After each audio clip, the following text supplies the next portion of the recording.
delighted to be here to mark this occasion. And I'm even more delighted to see such a wonderful crowd out for this occasion.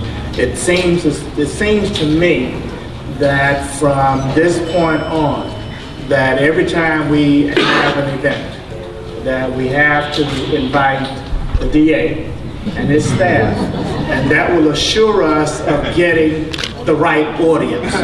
So we're going to put you on retainer so that we can make sure that it happens as it should. This event needs to be ensured of lasting forever. Many people know about the great work of academics like John DeLulio and Jeremy Travis, what they've done. But we have unique here in Brooklyn is that we have somebody who has an academic approach, but also can apply it in the policy forum. So not only is that he has an academic approach, but in terms of his programs and what we see here, we have great programs that consider Black, Latino, men, women, and the factors that led to them committing crimes. And there's not been a better champion for programs for the formerly incarcerated than Charles Joe Hynes. With me today is my counsel, Lance O'Geese, who's responsible for the reentry program that is now become nationally known, and someday will be adopted by every district attorney in this country, and we'll see levels of crime we haven't seen since the 1940s. I'm very, very pleased at the work of my executive assistant, Dino Amoroso, and your counsel, Doc Valerie Kennedy, in putting this event or this proclamation and the agreement that we talk about today. You know, I was listening to some of the profound words that come from Dr. Pollard, and I remember the first time I experienced the viciousness of racial hatred. I was 60 years ago, and we're traveling through Georgia on the way to Miami Beach. And my mother had to get gasoline, and I had to use the bathroom. And I got out of the car and I walked over to the bathroom, and some white guy started screaming, "No, no, no, you can't do that." I said, "Why?" And he looked, he points, and I saw the word colored. And after I was sent to the white bathroom, I went in the car, and my mother told me what was going on. And we went into Miami, and of course she began to see it wasn't, you know, the deep south of Georgia or Alabama. It was Miami, right? A black section for the Catholic Church. My mother used to like to go to the track, not often, but went out to the track, Hialeah, black section.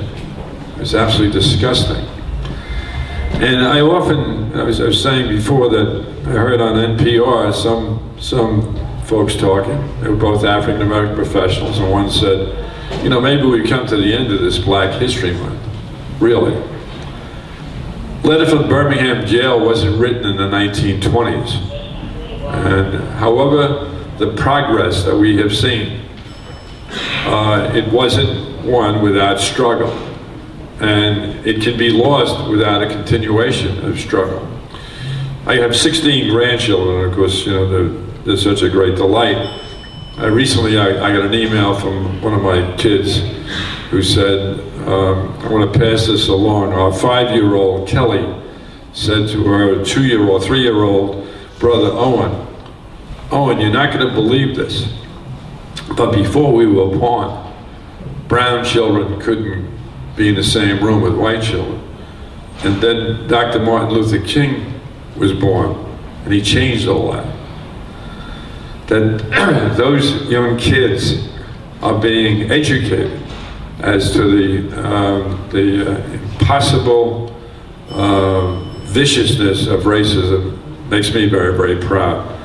I'm also very, very proud to be with Dr. William Pollard here at Medgar and to join the issue with him, this proclamation establishing an annual symposium here at Medgar to coincide with the annual celebration of Black History Month.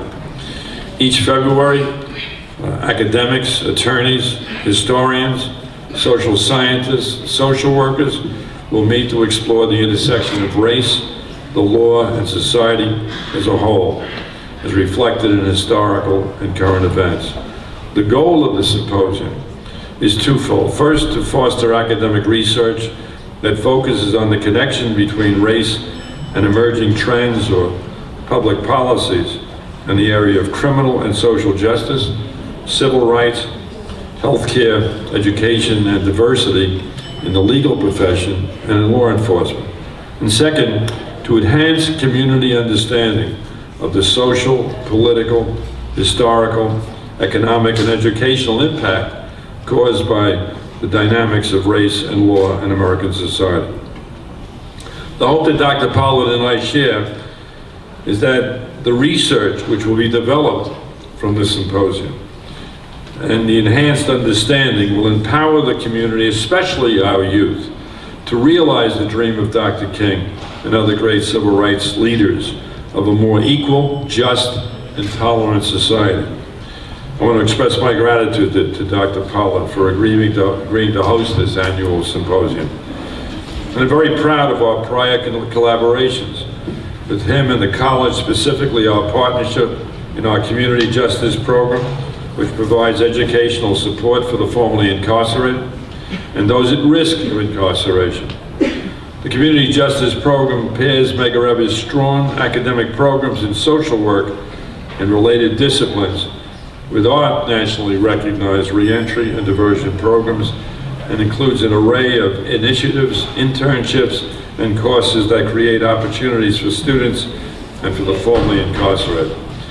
And finally, I'm pleased to tell you that the symposium will be funded from the forfeiture funds we have seized from high-level drug dealers and other people.